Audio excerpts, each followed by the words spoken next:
sheet previously called General Principles of Vinyasa Krama, or the flow of sequence. Vinyasa Krama means Vinyasa is flow, Krama is sequence. And we know that when we come up with a sequence, these things apply. Everything has a purpose. In other words, you're not just throwing something in because you happen to be at the wall, right? You would be making choices based on what you're trying to achieve, or because your teacher said to, but because you know why you're doing this, physically and energetically. Look at your group that I put on our, what I did was I created an overall structure of suggestions for yoga asana classes. And I said the following order is an overall and general guide to organizing a yoga asana class.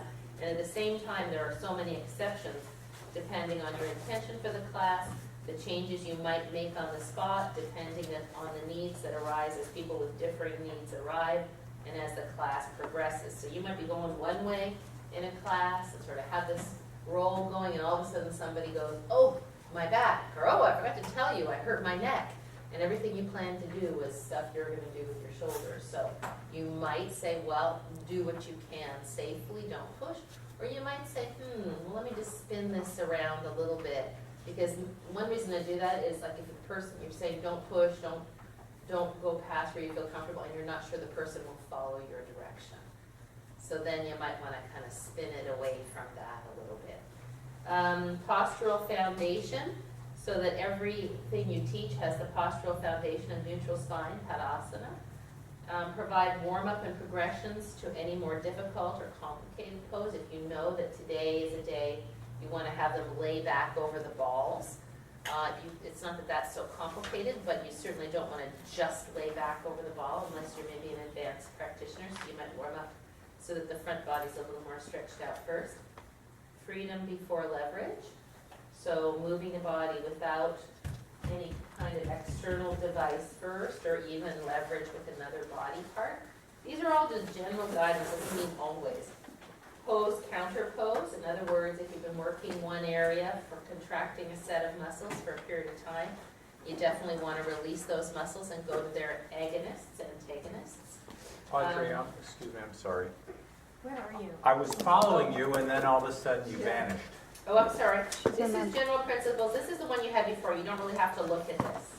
Oh, This is the one that I gave you before. This is the one you've had since the beginning. okay. It's in the section of asana, or sequences, sorry. Sequences? Okay, you wanna wait? I'll wait. Yeah. No, I'm just kind of reviewing this. not a so that it problem. all It's just the fits. words were exactly the same as the beginning of Yeah, this. yeah. So I I'm thought gonna you get were to on that this one one. next. This Yeah. is just the Yoga overview. Yoga Center General Principles of Vinyasa Krama. The flow Yes, right. It's in the section, Sure. Sequencing. You know, what's so hard is that, like, I'm trying to put everything down on paper.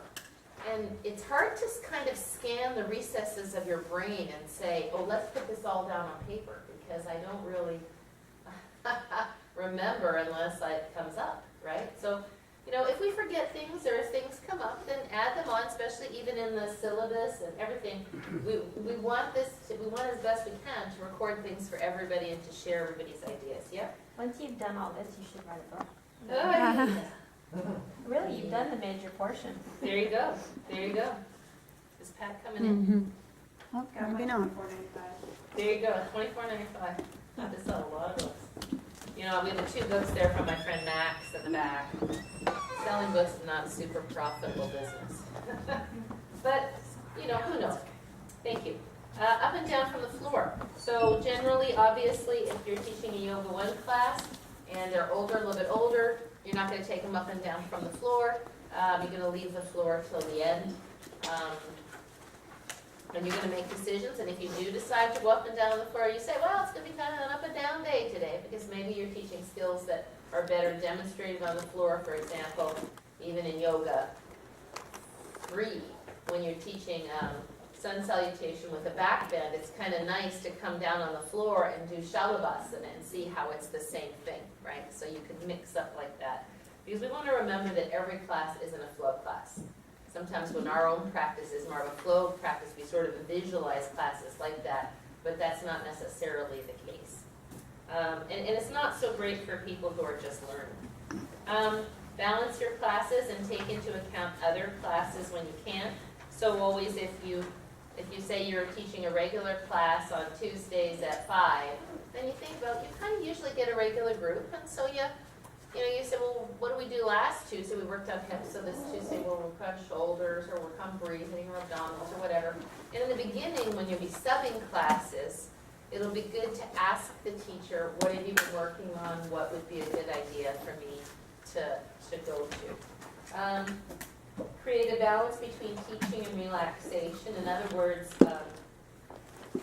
even more so now than when I first started teaching. When I first started teaching, it seemed like everybody really wanted to, at least the people that I taught, really wanted to be taught. They really wanted to learn something. They were just students. And a lot of, I don't think there was less stress then. I don't know. There was no internet. That's interesting, right? Now it seems that people are coming because they want physical exercise, yes, because they want to learn asana, yes, but also they want to de-stress. So we don't want to teach, and then they walk out and they haven't had time to relax, but we don't want to make it all just relaxation because that's why we have restorative, right? Or maybe sometimes, but I put this on my other sheet. I said, well, I'll get to it. No, I'll say it. To make sure of me. Like I said in the other sheet where it says,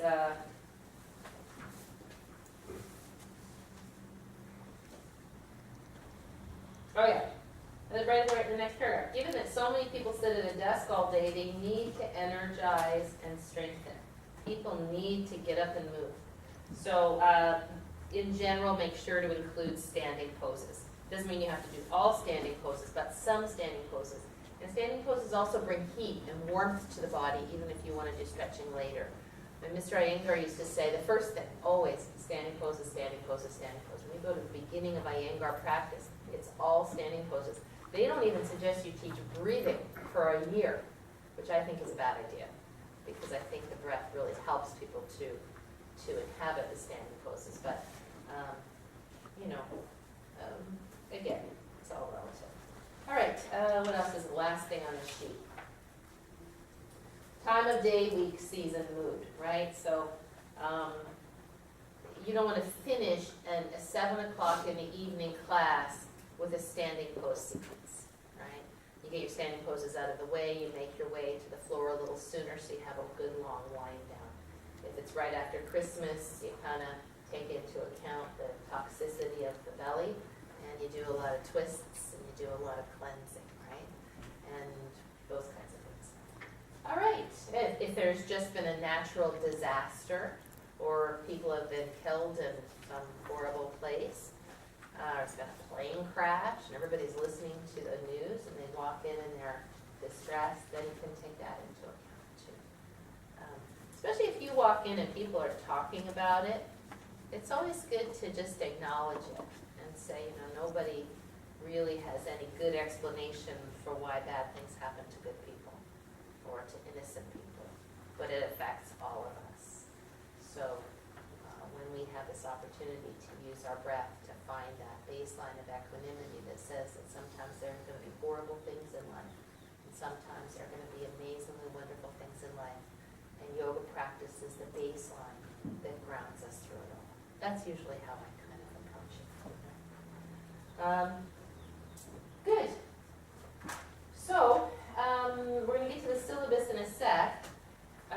And so what I tried to do was put an overall general idea of a structure for a class, which doesn't mean that you couldn't do a whole class on inversions, or say, I'm going to do a whole class about shoulders today. First thing we're going to do is we're going to come in, we're going to be movie groovy, we're going to look at Mr. Boney, we're going to talk about shoulders, and everything we're going to do is relate to shoulders today. You could do that. When I do that, I always stretch hamstrings in addition. I do a little bit, even if I'm going to do a whole shoulder class, I do a little bit of hips and IT band and lower back, just a little bit, because everybody needs that. And you don't know, sometimes people can only get here once this week, and maybe that's what they really need. So, but this is just kind of, say you were going to try to do an overall balanced class. yeah, then this is what this is about. So, speaking of that, is that Kim? What day was it that you guys were here? Monday? Tuesday. Tuesday night? No, we'll talk about that. That was great. I thought you did wonderfully. No, the day that you were here and I did the balance class and said you guys should write this down. Oh, that was Friday morning. Friday morning, yeah. So I did it, and then somebody was here for the Yoga 2 class also. You were here, yeah? So what I tried to do was do a class that wasn't particularly leaning in any one direction, but that had a very clear set of balancing out. You know, if we did this, we went to that. Yes. What I found in being in the Yoga 1 and 2 assisting classes Mhm. is you get to about maybe 25% of what you would do in a Yoga 3. Mhm. Not that there's still, of course, the balancing, but the amount of material covered in a Yoga 1 class any given day. I mean, there's so much warm-up and so much just to prepare them to learn one new thing Mhm. that I think you really have to, at least I had to really alter my intention and my expectation Right. of what a Yoga 1 class is. Right, absolutely, yeah. Because when you're learning, you can only process so much information when you're brand new. So, you know, better to do the things that anybody can do and follow along. You can get the whole body moving, because a lot of these people, I mean, they have come from absolutely no movement at all, or no movement in a long time. Or even young people who aren't particularly athletic and really don't have very much proprioception. We get a lot of those. So because it's really about embedding information, and only so much information can be embedded at a time, better to slow down, because otherwise they just feel discombobulated when they're like, oh, we did this, we did this, we did this. And then what your assumption when you get to Yoga 3 is that a lot of this information has been embedded. You don't have to think. Your feet go in the right position. You've heard it over and over. You don't have to hear that your knee has to be open unless it's a quick reminder because you happen to notice that somebody isn't. Is that kind of your experience, all of you? Yeah. I mean, it's the nature of teaching anything. You've all been teachers of something at some point. You can't overwhelm people when they're brand new to something. So. And we want them to be successful. It's so important for beginners to feel successful so that they feel like, oh yeah, I got that. And I really encourage you when, who am I thinking of right now? Oh, Ross. You know Ross, Robbie's husband, Ross Skidmore? Robbie and Ross? She comes all the time. And her husband just sort of started to come, tall guys, a little bit of back pain. And you know, one of those big guys that isn't as familiar with this kind of movement, maybe felt a little uncomfortable. And the other day he was just glowing. I said, Ross, you're like a champion pony winker now. And that he knows how to do it. And you could just see now that guard is starting to fall away. Because at first, I think especially, I don't know, you tell me, I think especially for men, there's a kind of guard that is up about accomplishment, ability. And I think it's really easy to lose men when they begin because they go, oh, well, I tried it, I wasn't flexible, I couldn't do it. So. All right, but we don't lose men, right? Mm. We keep them around mostly. We kept you around, few. All right. Yeah, beginning meditation. I like in Yoga 1. I like new students to learn Ujjayi breathing by the second time. So if you got a class of Yoga 1 people and you have one brand new person, you might say, so Sally, today's just going to be about getting an overall feel for the class, learning your rights and lefts. I'm not going to go into great detail on breathing, but if you can breathe through your nose, that's really great. Because the first day learning the breath, sometimes I'll do it. If we have 4 brand new people, then I probably will teach them the Ujjayi breathing just so they've heard it, just so they have the idea. And then because if you only have one, if they come back the next time there's only one of them, then everybody goes through that explanation again for that one person. So that's kind of my thinking on that. But the sooner they can learn Ujjayi breathing, the better. In general, what I like to do is let people arrive and use that first period of time as a time of arriving. So they're not really trying to control their breath. Pranayama means stretching or extending the breath or the life energy. So it's just nice to arrive and feel your body in stillness, because you can't really know where you're going if you don't know where you are, right? So it's just like, sorry, if you have a jar, did you see that video that I put on our Camera Yoga website? The jar, not website, Facebook page, the jar with sparkles in it, and it's kids' mindfulness, and they talk about all their emotions settling like sparkles in the jar. Yeah, and I use a sparkle stick when I teach mindfulness. So one thing to remember, at least from the mindfulness perspective, and yoga is a mindfulness practice. I mean, John Kabat-Zinn started mindfulness-based stress reduction because he was practicing yoga. And that's really where it came from. Is that when a lot of people want to meditate, they think that somehow they should be able to clear their mind. That if they sit down and they just do it right, their mind will become blank and they will relax. And a lot of people get very frustrated when they begin meditation, because that's not what happens. In fact, when you first begin meditating and you sit down, your brain gets busier than ever. You get itchy, you feel uncomfortable, maybe you get emotional. Maybe you feel like your brain is a ping pong ball. So I don't like to use that expression, clearing your mind, because really it takes quite a bit of advanced meditation to be able to clear your mind. And even then, that's not the goal of meditation. So what tends to happen when you are able to relate to the thoughts that are there, or the emotions that are there, the bodily sensations that are there, without being so reactive to them, is that when the reactivity settles, you tend to feel a little bit more relaxed, right? So, so we just want people to know that if they get here and their brains are going 60 miles an hour, and they sit down to get quiet and their brains are still going 60 miles an hour, it doesn't mean it's not working, right? That just, and some people will say, geez, the minute I walk in here, I start to feel myself relaxing, right? And that's one reason to encourage your students, and especially for you as representatives of people who are supposed to know how this all goes, to encourage people to talk quietly. Like, we really don't mind that they socialize before, but there are some people who have walked in here and this is the only quiet time they're going to get today. So if it's really, really loud, if people are walking around, if they're going to sit down to talk, so that you're not kind of standing over someone's mat and talking like this. All right. So the first part is a time of settling, when I usually say, and you can use your own language, but you might listen to the language of some of our teachers too and see what feels resonant for you. So you're not just kind of making stuff up. Feeling yourself settle as the body gets still, what's still moving in the body, the breath. So the breath is the link between the body and the mind.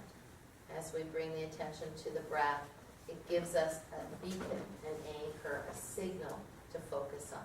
So the thoughts can still be floating around, emotions can still be present. But breath by breath, I like to say we rest our attention on our breath. So sometimes I say, everything's calling for your attention all day long. Now you have this breath that you make friends with, which is a place that you can rest. And I really do feel that way about breath as your friend in your sanctuary, because now that I've been teaching so many people meditation who have not prior to this mindfulness course, which now is going into its 14th incarnation, I had mostly taught people who had practiced yoga meditation. And it was pretty easy because people already knew how to breathe. But when you get people who have all kinds of anxiety and depression and OCD and physical issues and chronic headaches and tinnitus and all these things, and now they want to meditate and they are terrified of their breath, and their breath is foreign to them, and they don't like their breath. Isn't that crazy? I don't like my breath. I've never liked my breath. I've never heard that before. I've heard people say I never liked my body, or I have never ever thought about my breath before, which is the number one thing to say.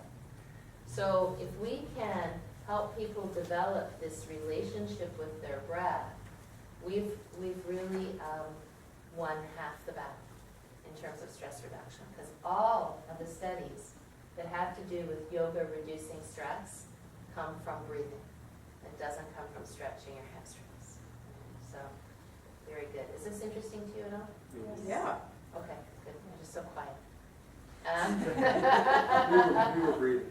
Good, good. Well, what I'm trying to do is give you an idea about starting the class, right? And I hope that down the road, I offered our mindfulness course at no cost to all of our teachers. Unfortunately, most of them came to the first one when it wasn't nearly as good as it is now. Because now I think it's every time I do it, I think it gets 10 times richer and juicier. But that's the nature of it. So down the road, when you're not doing million teacher training assignments, I would love it if you'd all come to the mindfulness course, because I think it's pretty profound work. So. Oh, and to that end, Anthony is super interested in pranayama and has practiced a lot of pranayama practice in the Iyengar tradition. So he and I in August are going to evolve a program that's happened on Saturdays. Every Saturday, I think it'll be the last Saturday of every month, I'm going to teach a workshop called Learn to Breathe. I'm basically going to teach Ujjayi breathing, path of the breath, breathing through relaxation.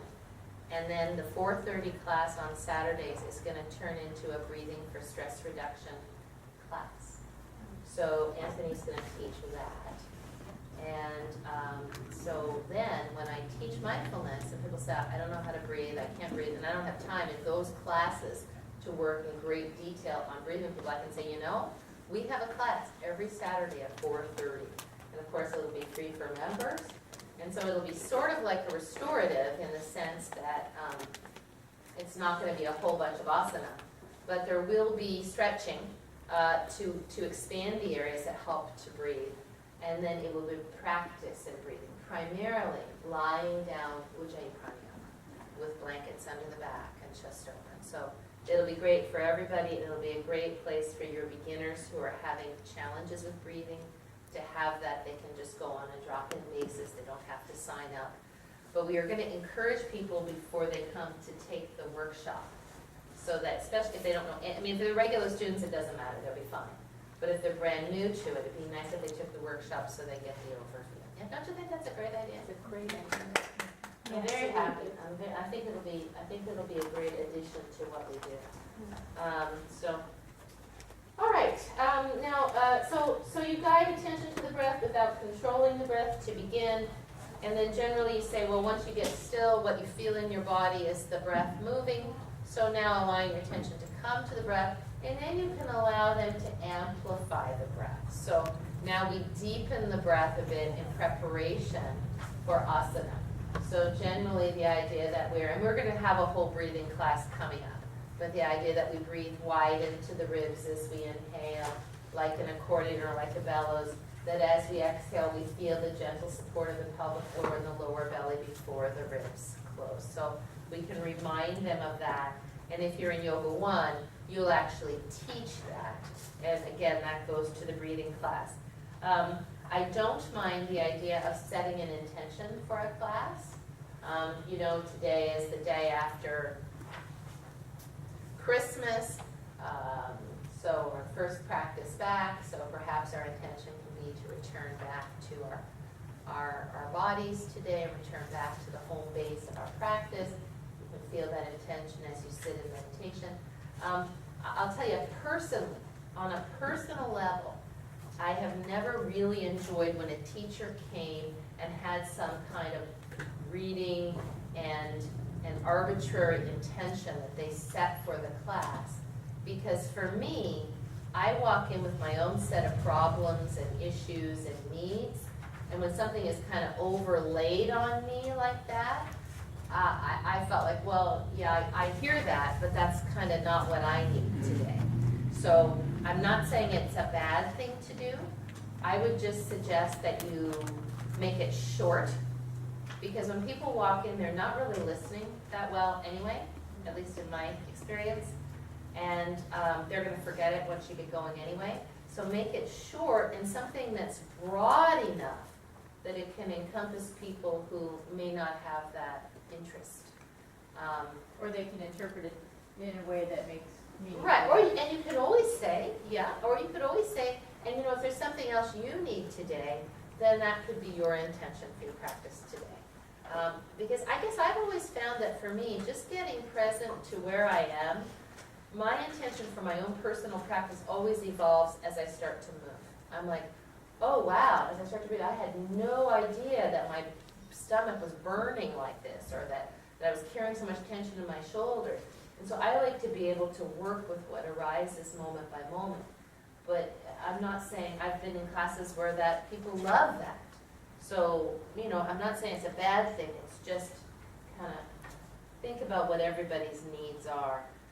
And another way to do it so that you're not talking while they're trying to breathe is to talk about something beforehand. Just like, when it's holiday time and I come in and we talk about Thanksgiving or Memorial Day or something like that, I'll usually talk before and then let them settle into their breath. Because usually once people start breathing and you're talking, at least for me, I'm going, okay, I'm breathing now. Just let me breathe, and it's hard for me to listen to while I'm trying to focus on my breathing. So those are just suggestions. And you can make anything work, it's just guided things. Ohms, if you know that you have somebody who is nervous about the sound of Om at the beginning, you could, like sometimes people will say, I have a friend who's coming and she's, Christian and she feels uncomfortable with that. You can just say, I'll usually say, we sound the sound Om traditionally at the beginning, or sometimes I'll say this at the end, at the beginning and end of a class. And this is my expression, we do this with no religious intention. Because you can't say it's not part of a religion, because it is. The sound Om is part of the Hindu religion. But we do it with no religious intention. But Om is a beautiful, I'll usually say it's a beautiful grounding sound that helps us to breathe. Gives voice to breath. Yes, sir. Question on that is, if someone does bring that up, is it okay for them to substitute another sound that's similar, like the word one? In Herbert Benson, you're familiar with his work, I'm sure. And everybody else isn't. He wrote a book in the 70s called The Relaxation Response, and founded the Harvard Mind-Body Institute, which sort of paralleled John Kabat-Zinn, which was mindfulness, and his was mantra-based meditation, and there's as much research coming out of his lab as anyone else. Anyway, so the relaxation response was, just briefly use the word one as they exhale, because it was sectarian, even though the transcendental meditators that got him interested in all this used the word Om. And so over the many years that I've recommended that book and talked to patients about it, I never had one say that one was not acceptable, and maybe that's another way, because if you sound it out, you can get 3 syllables out of it, and it harmonizes with the rest of the people in the class, especially if they're Okay. right. So that's another potential suggestion if it's touchy with somebody. Yeah, I like that. I guess I also do, I will say you could just hum. Because the sound in one isn't the same sound as which gives you that resonation at the sinuses, which, that Swedish study said that resonation in the sinuses creates greater oxygen exchange in the sinuses and creates good, healthy environment in the sinuses. That's a 2001 study. So humming, buzzing is bee breath, Brahma, very good too. Or if they want, they can be silent, and I'll often say to people who are very religious, you can, any time that we are quiet, you can use that time for prayer. So that way, covers everybody's face, you'd be surprised, it happens more often than you would think. So all those suggestions are good ones. Find the ones that seem to work between you and the person. Well, what does Om mean in Hindu, in a religion? It really does not mean anything, but it's considered to be the sound that contains all other sounds. The sound the baby hears in the womb, the sound of creation, the sound of all other sounds. If you do it phonetically, A-U-M, then it's the generating, organizing, destroying Brahma, Vishnu, Shiva. I think I talked about that when you didn't come to that talk, you have to read that talk. Yeah. But you don't need to explain that to them. So, all right. It's more that it's traditional within yoga, and the beauty of it, the reason I like to use Om, because almost everything I do has some physical basis, right? Is that when you say ah, you can expand. When you start to make the sound ooh and contracting the pelvic floor, the lower belly, and the transverse abdominis, it gives you those three sounds so you can use the half of the breath. So that's a great way to explain it too. And even the people who have been super duper Christian recently, I just kind of listen. I think they're all I don't know. We don't ask them that. But I think it's just more that they have to get to know us. After a while, they relax about it, usually. All right. Also, when I do get people who are super religious, I try not to play the Sanskrit music, because that is devotional music. I mean, it's kirtan. It has all kinds of Hindu deities referenced in it, and so I try to stay away from the Sanskrit and go more to instrumental music. We have instrumental with no Sanskrit, right? For that very reason. Thank you, Darcy. Okay, so you come in, you do a little arriving, a little meditating. You could, if people were really, you could do some nadi shodhanam, some alternate nostril breathing. I tend to like to do that at the end. Then there's some kind of a warm up. So if it's ultra gentle or yoga one, you'll probably start seated in a chair and standing up. That would be specifically during the day. In the evening, a lot of people sit on blocks and blankets, and they sit on the floor, and there are chairs mixed in. And so generally I start standing up, because a lot of them have been sitting down all day, right? However, sometimes I start on the back, and then I move to kneeling, and then I move to standing, and that's perfectly good too. And it's also okay in an evening class to start on the back. These are just many ways to do it. I'm going to go over a bunch of warm-ups, but I'm just kind of going through all of this right now. And then there's seated like we are, to kneeling, then standing, like releasing your wrists, circling your hips, cat stretch, downward facing dog, standing.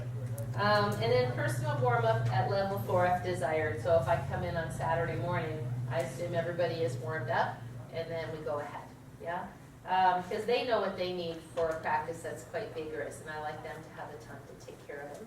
I did put, I would not lead rolling on cylinders as a warm-up with Yoga 1 or 2 students, because the main concern about rolling on cylinders, you could roll on cylinders with Yoga 1 and 2 students, but is that they'll hurt their neck or their wrist or their shoulder, because they're not super strong in moving the roller, right? So if you're going to use cylinders at a less able group, make sure you warm them up first. Now, there are some people in Yoga 1 and Yoga 2 who do, I come in and they're rolling on cylinders already because they've learned how to do it and it feels good to them and it prepares them for the practice. That's fine. But I just wouldn't, as a warm-up, lead Yoga 1 and Yoga 2 on the cylinders. Yes? Okay.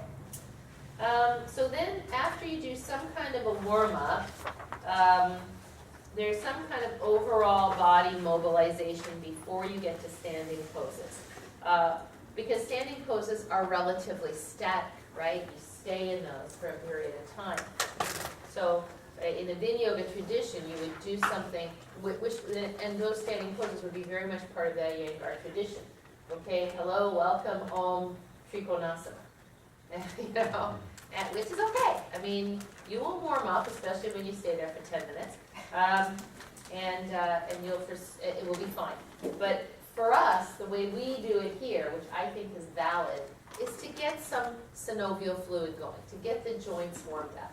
So for and I try not to call it the lower levels, but the Yoga 1s, the 2s, the movie Groovy is a great one because it It gets everything going. And I think we wrote down the elements of movie groovy, didn't we? Mhm. Not only the shoulders, but the palm tree, the standing cat stretch, the arm circles, the swivels, all that stuff, right?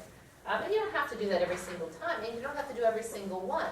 Sometimes in the morning when I come in for yoga 3, we do, this, and we do the stuff on the floor, downward facing dog, walk forward, and then I do this, because it takes the shoulders the other way, I do some swivels, then I come up and down the toes, primarily to wake up, but also to develop core awareness, and then we go into the Vinyasa. So even, again, remembering that first thing in the morning, we need a little more warm-up than we do maybe in the evening.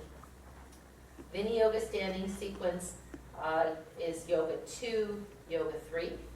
Yeah, in yoga 1, Vinyasa is generally done after you've warmed up a little bit more, right? Because now you've got the back coming forward unsupported.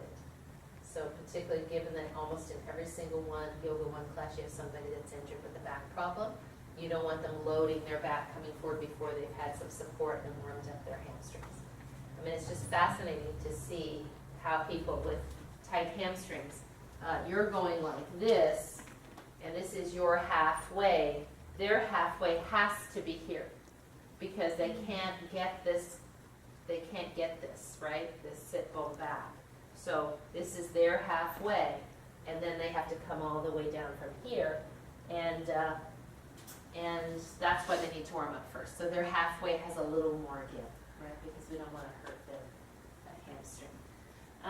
So the Vini Yoga for a 2-3 practice is an opener and warm up, but for a yoga 1, it's more in the middle, and you've got to warm them up to even do that. Correct. And so it has a different purpose in a way.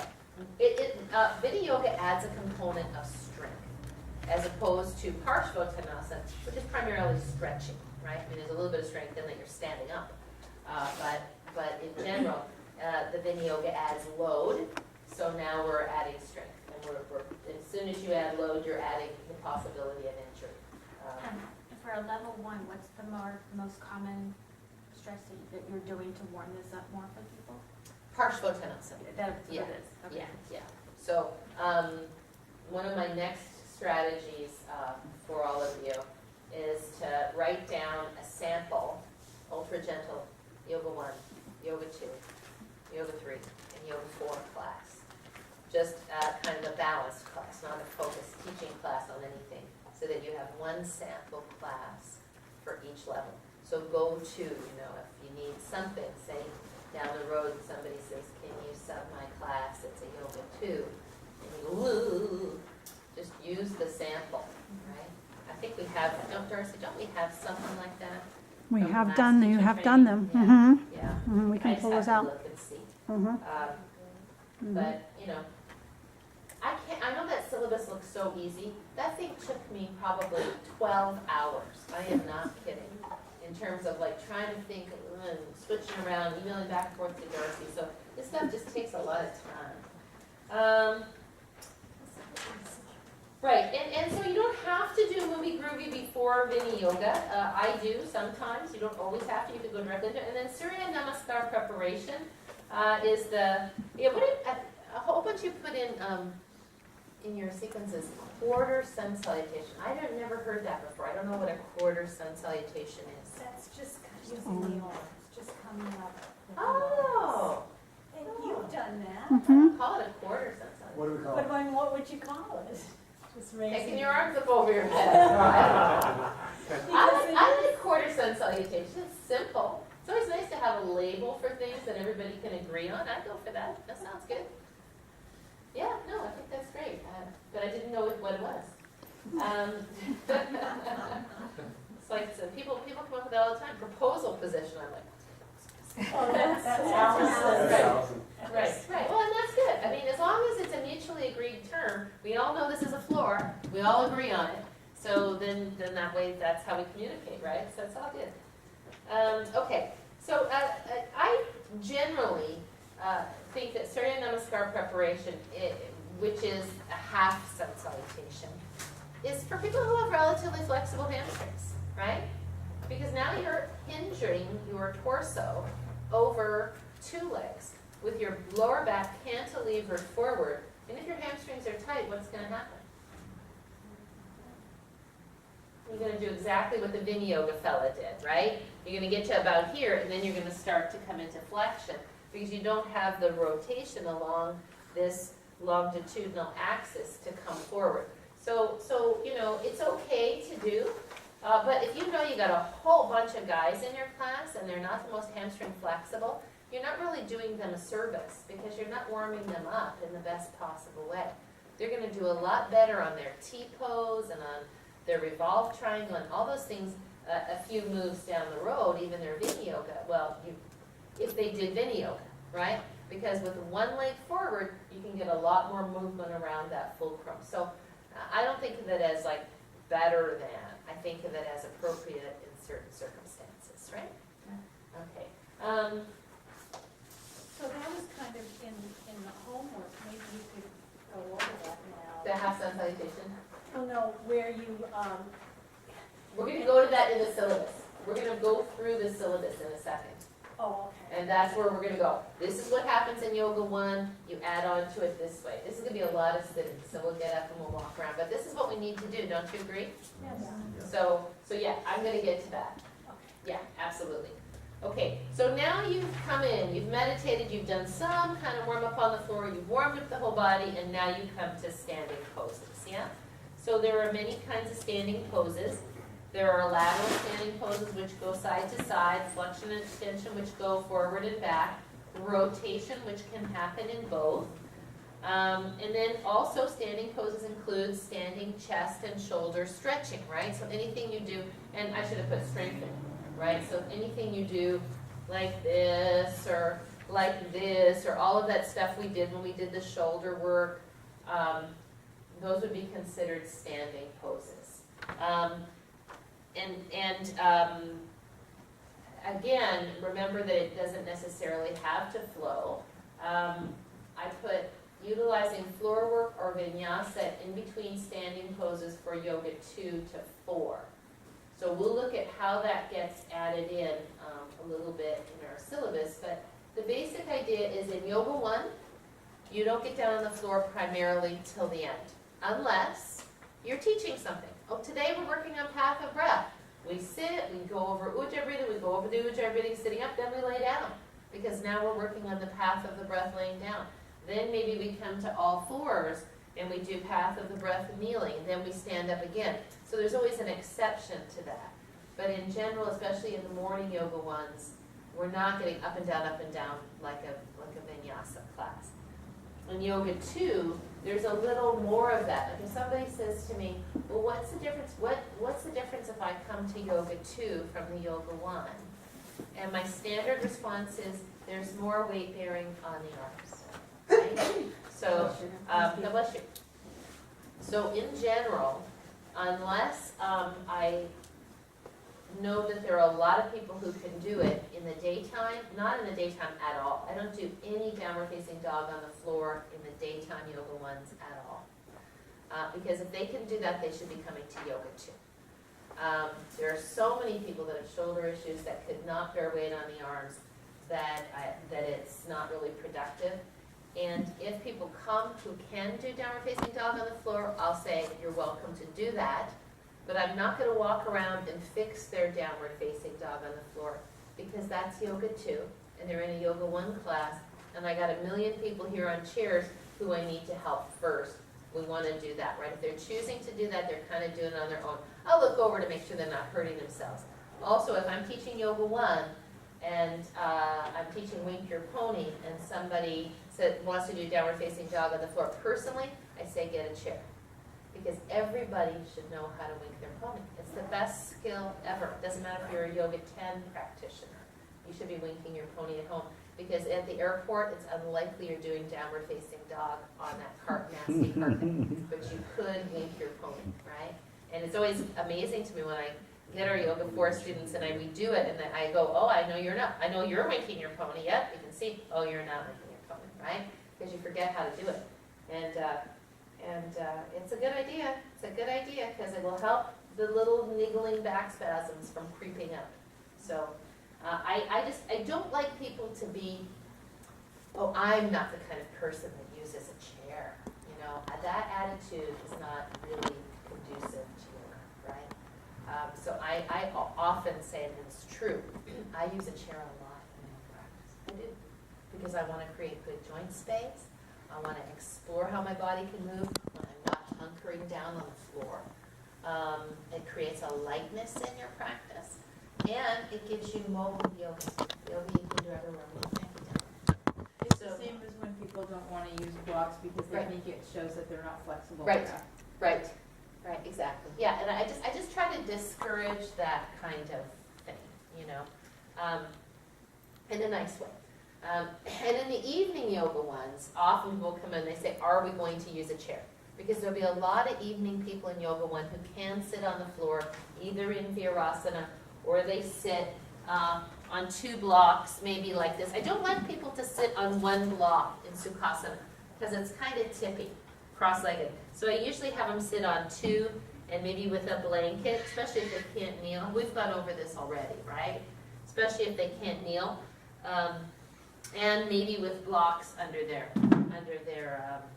pelvis. However, if they can't sit in virasana because of a knee issue or their feet cramp massively, and then you get them up on this, and they're sitting, and there's no way they can sit here except like this, and this is very common, then we want them on a chair.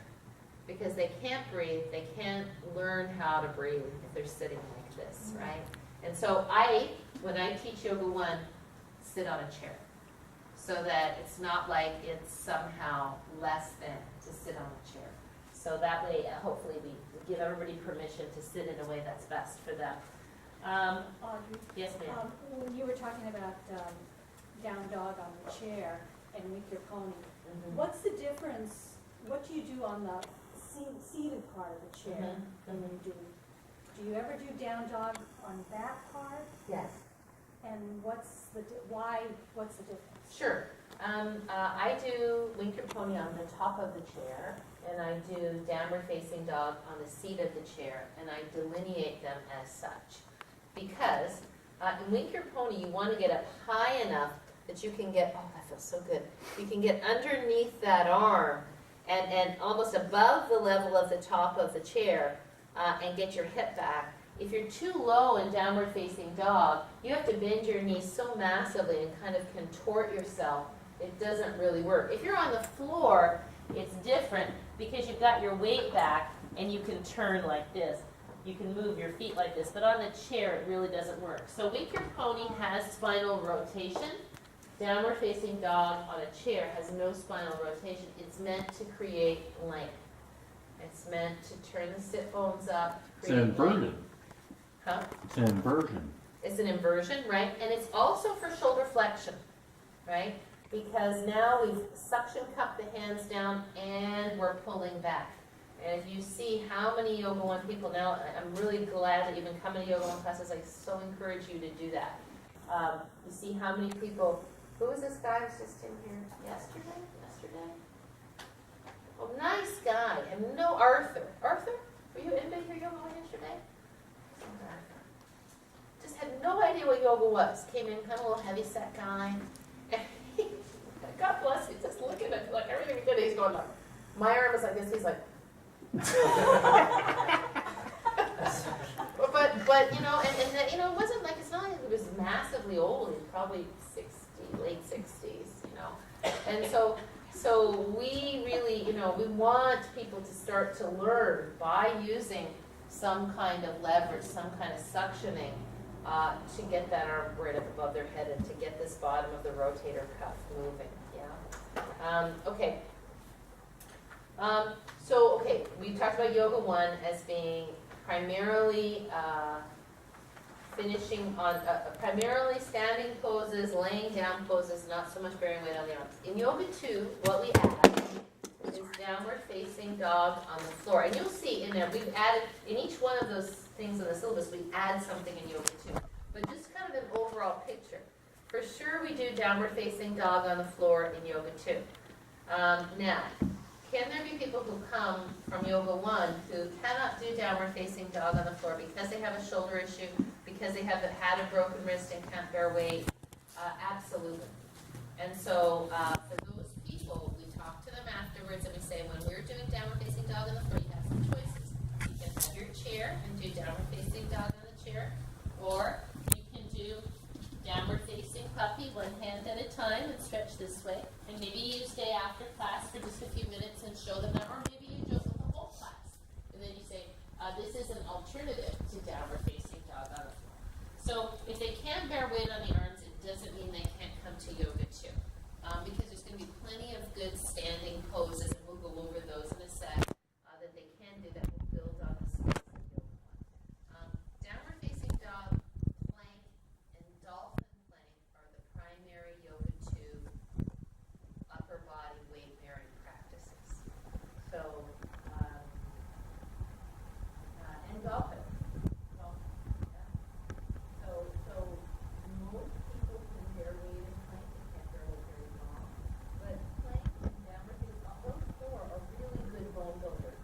And even if they're older, a little bit older, or not in such great shape, as long as we teach them safely, they can be fine. So the big thing in that is primarily in plank and really in dolphin plank, just don't let them do that. Right? That's a standard beginner thing, and then it's kind of giggle. But we do more linking, right? So now in Yoga 1, even in the morning, I do not do Vinyasa to spider. Because, sure, yeah, okay. Because there are so many people that are just enough challenged with Vinyasa that turning, I remember one time I did have them turn to spider and somebody tweaked their knee, and it was like, because they didn't realize that they couldn't, and now that's, well, if I do it, if I'm teaching it, I'll say, make sure you move your feet before you move your hands, because if you just move the torso and you're not used to spinning around and your foot sticks on the mat while your torso goes, it can be not so great on your knees, which you kind of learn the hard way. So in Yoga 1, it's primarily single poses. You might put things together like Parshvottanasana into revolved triangle. And if you do, you're going to explain that beforehand so that they're not surprised and they know they're going to stay there for a while, yeah? Because there's a big thing about coming out. The less experienced practitioner is very uncomfortable with staying for a long time. The more experienced you are, it's no big deal, right? So when they're just starting, it's good to say we're going to do 2 poses here. We're going to do hamstring stretch and revolved triangle, so they kind of have that set in their mind. And then in Yoga 2, now you're turning from Vinyasa to spider. You're linking maybe Warrior 2. You could put 3 poses in a row. Warrior 2, side angle, triangle. You're teaching windmill, so you're moving from lateral to flexion extension in that way, and you're coming up and down off the floor, but not very much. So I don't do a whole, it's not like in Yoga 3 where you do one side Vinyasa, the other side Vinyasa. You would make choices about coming down to the floor. For example, in Yoga 2 I might do Vinyasa to spider, then it's kind of at the beginning, and then I would do lateral poses, right? So come up from spider, and now I'm already here. I do a little lateral this way, I do a little lateral that. First I would do a little lateral to the back of the room, then I would do a little lateral to the front of the room. Now we're going this way, right? And from here, I could windmill over. Now I'm facing the right direction, either to downward facing dog and Chakravakasana, or I could go to revolved time lunge, or I could go, just kind of depends, right? Generally I go to revolve, probably if I was doing, say we do Vinyasa spider, and this is just not the most super accomplished Yoga 2 group, then I do Warrior 2, a couple of side angles, then windmill over, because that's only 2 poses, right? To revolve tie lunge, right? Then put the hand down, come back, do a little spider, come up. Oh, no, wrong. I lied. Sorry. go this way. Do this way first, warrior two, I might have to do that if I forgot to do it, right? Come back. Now go to the other side, warrior two, boop, boop, boop. Then you can come over and you can downward facing dog or something like that. If you put in this, then you still have to come back to that. Does that make sense? I know that was kind of shorthand. Did that make sense to you? This is All right. yoga two. Yoga two, right? And you want to So- go front to back there, not come up and put the other leg back. Say that. Not, I You're- mean, if you forgot it, Mm-hmm. and you went back, you could come Right. back up to Tadasana and then go do the other side. Right. If you But didn't, in yoga But- two, I would practice the turning. I wouldn't but come up that's to what you want to Tadasana. do, is do the turning. So Right, that's I would what practice going this way. If I forgot something, I'd probably say, okay, well, let's come back to spider, and then I would go that way, yeah, as opposed to like standing them up and say, turn around now and go here, yeah, which would be okay too. So it's not horrible. And in yoga two, I often put in downward facing dog and Chakravakasana together as a little rest in between, especially if you're teaching skills and they're learning skills. Because in any yoga two class, you're kind of always teaching skills because you're always going to have people who are coming from yoga one for the first time. So you're giving a lot of info. Yoga two is probably one of the places where you give a lot of information.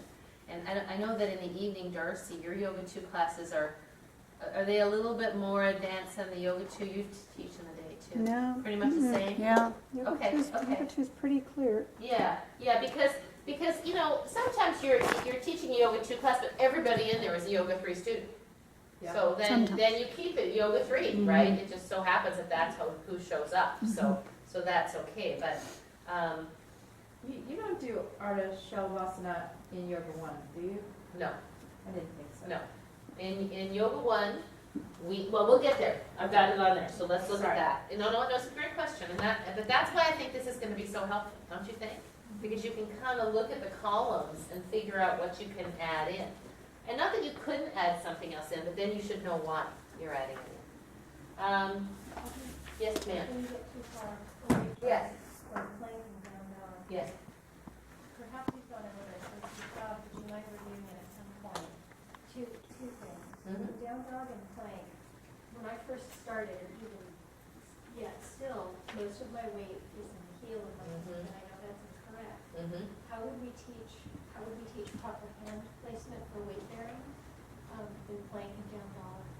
And you did go over it with dolphin and dolphin plank, don't use a strap around elbows.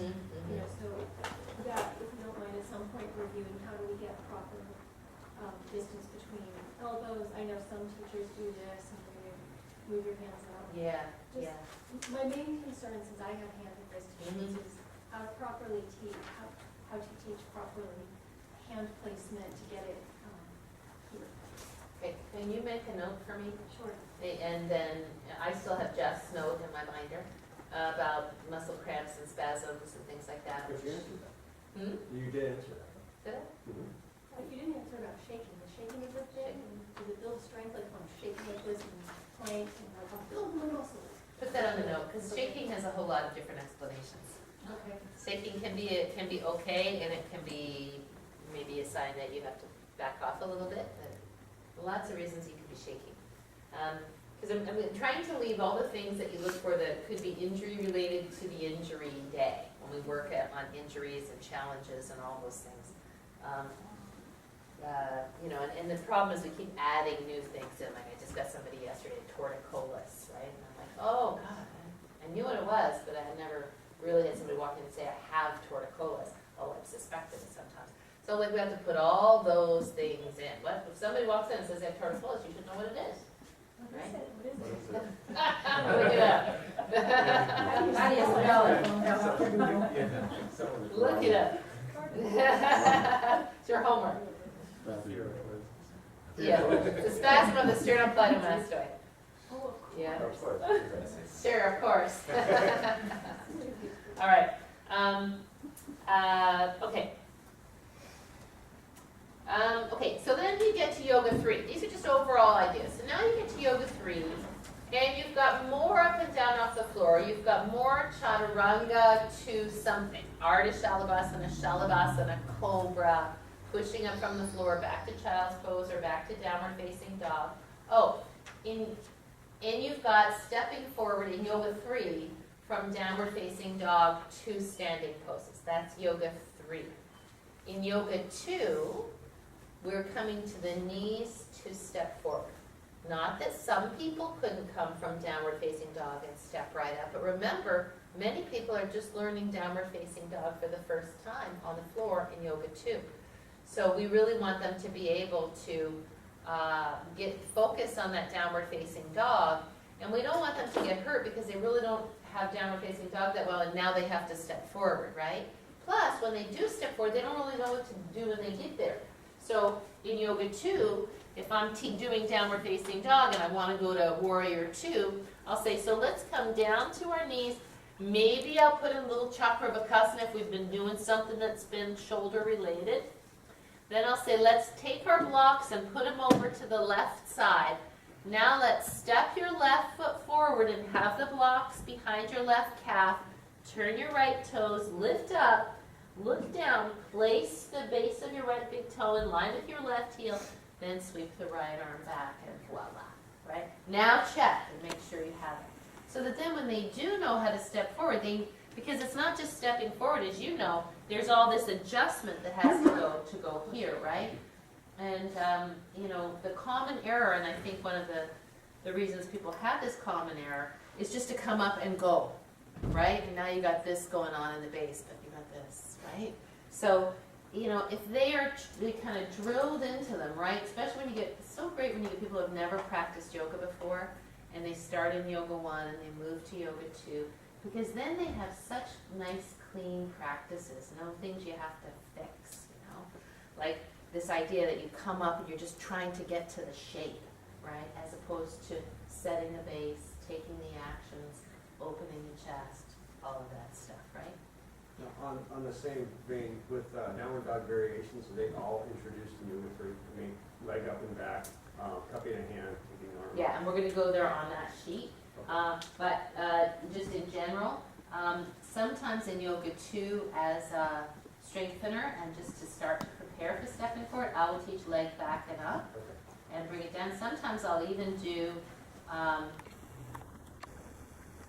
have done on a Saturday morning with people who are a little bit stronger, plank, take the foot an inch off the floor, press back to downward facing dog, leg back and up.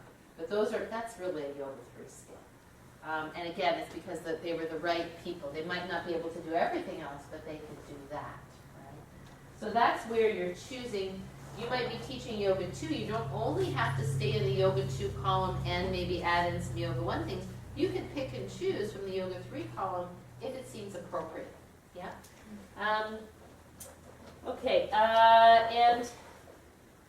and then in yoga 3, so there's more vinyasa. There's side plank, that's not in yoga 2. There's stronger abdominals. Yoga 1, yoga 2, we're just building that awareness of breath and starting the abdominal action. You do more abs in yoga 3. We do them in yoga 1 and yoga 2.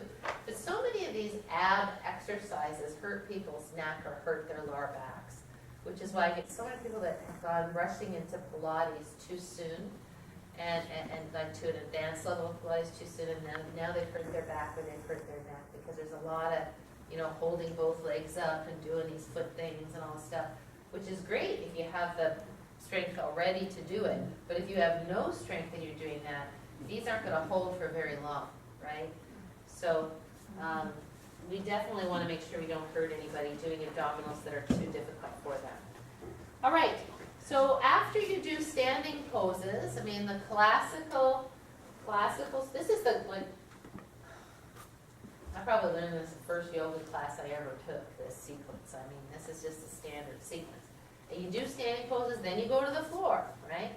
So for us, we have that little transition where we hug and circle and do windshield wiper, which I think is really nice because it's just like when you're watching your favorite TV show and you know that after they give the answer to the question, you go to commercial. Then it's predictable. It's a marker. You feel grounded by it. So we do it at almost every level. It doesn't have to be there, but it's kind of nice. Quick question. Mhm. So the transition between the standing poses and the floor work, we were having a friendly debate about this last week. Oh, about great. How would you prefer that we do that transition? Great question. So, that's it. Wonderful.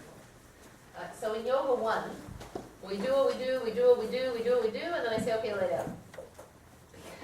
Because they don't have a way to get down. I mean, for sure we'll go over how to get down on the floor safely, and to make sure that when you get down on the floor, this is an important skill to teach in Yoga 1, to make sure that when you get down on the floor, you roll from your side down.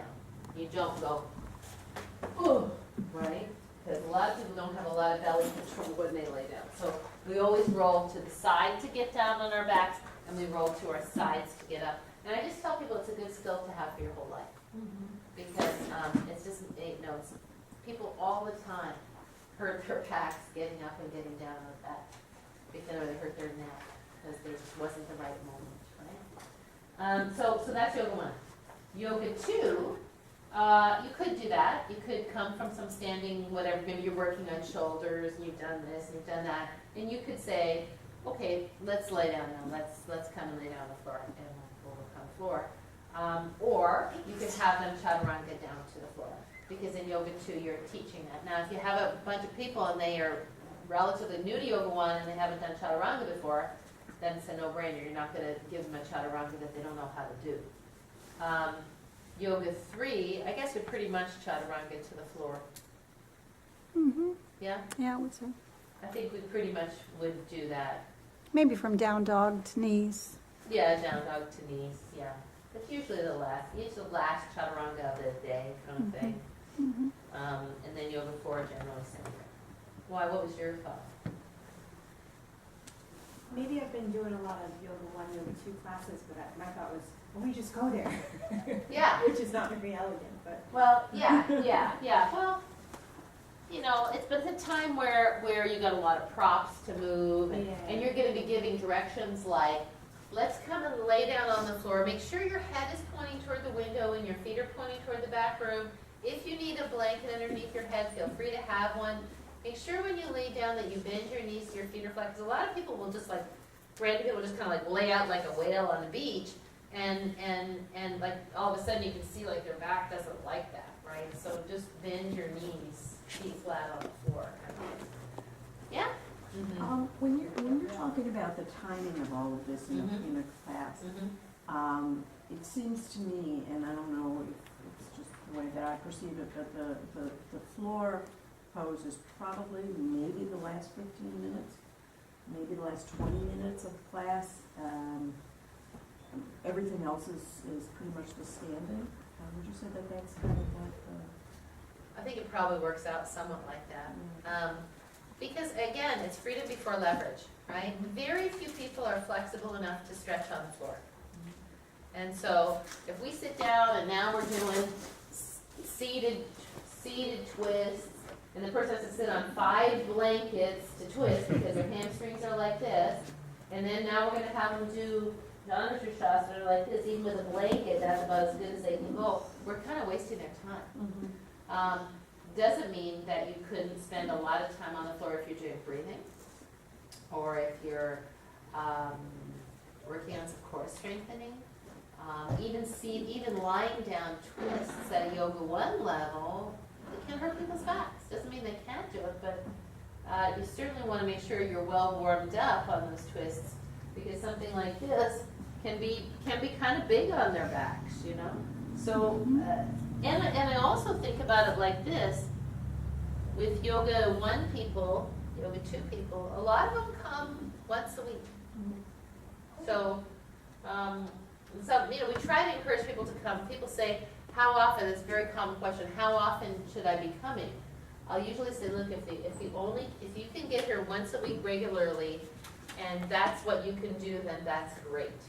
And if you can add in a second class, your body will remember the practice a little better than if you did it once a week. But if that causes you stress in your life to try to fit into, then just come once. And generally if they come once and they like it, they'll start coming twice.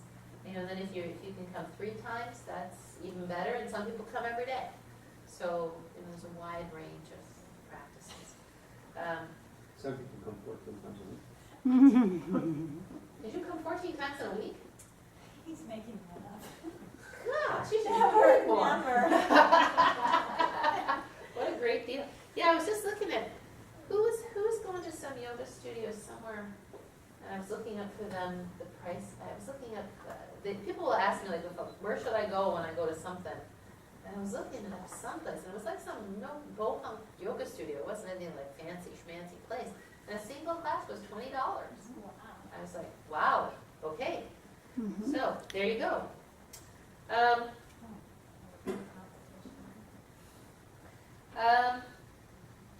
Okay, so once you get down on the floor, there are lots of things you can do, right? And that's where you kind of decide. So if you're going to come down on the floor and you're going to do abdominals, all right, that's a nice thing to do. Then you want to make sure you do some kind of front body stretching afterwards, right?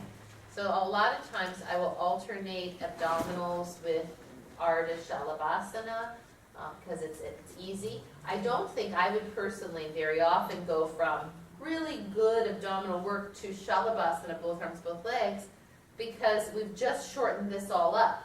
So let's make it easy to lengthen, yeah? And then maybe quadricep stretch, and then some kind of back bend like rolling bridge or something like that. That would be a good choice.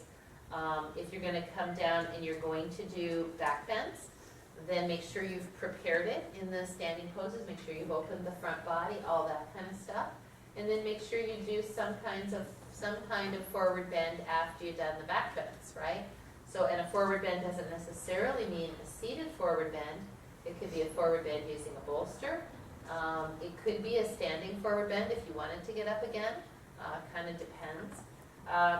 If you decide you want to do inversions, then generally you would make sure that you get down on the floor and you release the front body a little bit first, and maybe you do a little angel in the snow first so that you've released the shoulders. And you kind of have to think as you're doing your standing poses about, or before, but sometimes you don't really know until you're in the standing poses, what am I going to do once I get down to the floor? You kind of have that idea in your mind, because if you're going to do inversions, then you certainly don't want to do a million chaturangas and a million side planks. In fact, you probably kind of want to just overall warm up the body in the standing poses and not get too tired, because inversions take a lot of energy.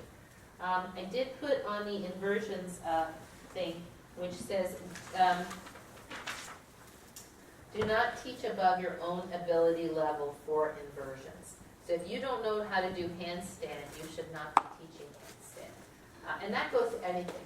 If you're not very comfortable teaching Ardha Chandrasana, and you can demonstrate it easily while talking, don't teach it. Work on it. Because that's one thing we should all be able to teach, but it's kind of, we don't want to teach anything that we can't demonstrate. And if you are teaching inversions and students want to spot one another, please do not allow them to spot one another, because that's when accidents happen. Only the teacher or another, say you were there and Rob was there, you could both spot people. Now in power yoga it's a little different because you have people who are teachers. Or Francine, who's not a regular teacher. That's a little different. But in general, just people get hurt in inversions a lot. Not here. So just be careful about that. Really, when you get to the floor, the whole principle of pose, counter pose applies. And then in the evening, sometimes it's nice to finish with some twists and some forward bends, because it just quiets you down. So the twist would come before the forward bend like Paschimottanasana would come very end, because it quiets them. So for example, Yoga 3, Monday night at 7, I'm just making something up. You might come down to the floor, you might do some quad stretch, you might do some angel in the snow, you might do some rolling bridge, Then you do setu bandha sarvangasana, you've opened the chest, you've opened the front body. Then maybe you do viparita karani, legs up, fold the hips, right? Then maybe you come to halasana, you roll down. Then maybe you do a twist, and then you finish with a forward bend. Quiet down, end of the night, shavasana. Does that make sense? Yeah. So, the big thing is in any class, you want it to get quieter by the end. And I would just suggest too that sometimes when you're assisting, and it comes from the best intention, I'm trying to get everybody, or teachers trying to get everybody kind of quieted down, and sometimes assistants are walking around and picking up props and putting them away. We don't have to clean it. Because every time, what I'm sure you know, when the teachers are walking, it is disturbing to you when people are walking by your head when you're trying to relax, right? And I've recently been trying to encourage people, students who leave early, which is okay to leave early. Some of them just charge right through the middle of the class, and I'm like, walk to the sides, walk quietly. And we're being nice to say it's okay if you leave early, so let's just be respectful of others who are still practicing. So we'll train people to do that over time. And then the door bangs, right? We gotta get an easy closer on that door. It's one of those things I've been saying for 14 years. Is it appropriate to say it at the beginning, if you need to leave early, please do X, Y, and Z? Could. Yeah, maybe if there's somebody in the class that you know does that. If you did it every time, it'd probably get tiring. Okay. Yeah, I think that's good. All right, let's take a little break because I gotta get a drink. And then we'll come to the rest of this. Is this useful? I think this is very useful. Yes?